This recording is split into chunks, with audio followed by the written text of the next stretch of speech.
an overhaul of the benefit system. Does it go as far as many of those within the Labour Party were concerned it would?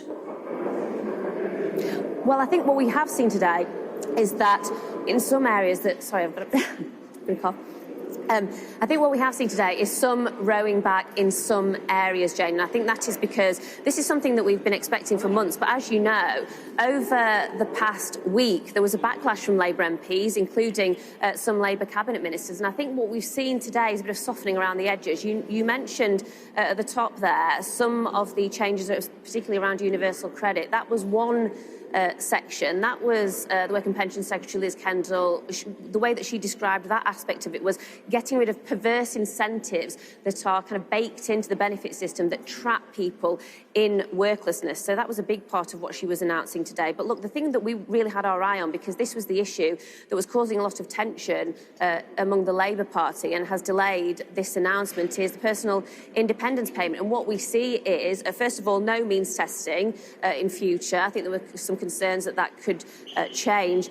In particular, though, there was a plan to freeze the personal independence payment, which would have been essentially a real terms cut for potentially some of the most vulnerable disabled people in society. That has been scrapped. It won't be frozen.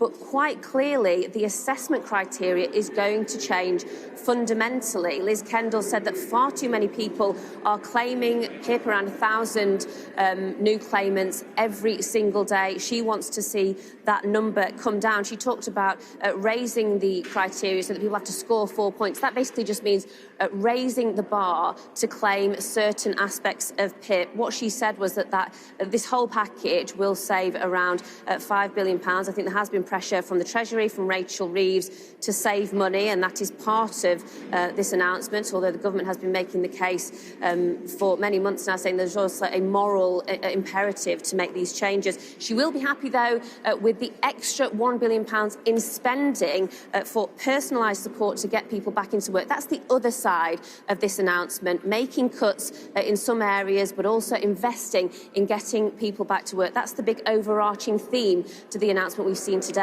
Finally, though, worth noting, there will be legislation on this. That means there will be a vote. We'll be listening over the next few days and weeks to disability campaigners, to Labour MPs, to see how this lands, to see how it goes down. Could there be a big rebellion in the House of Commons? Well, it really depends how Labour MPs feel about the details of the announcement that they've seen today.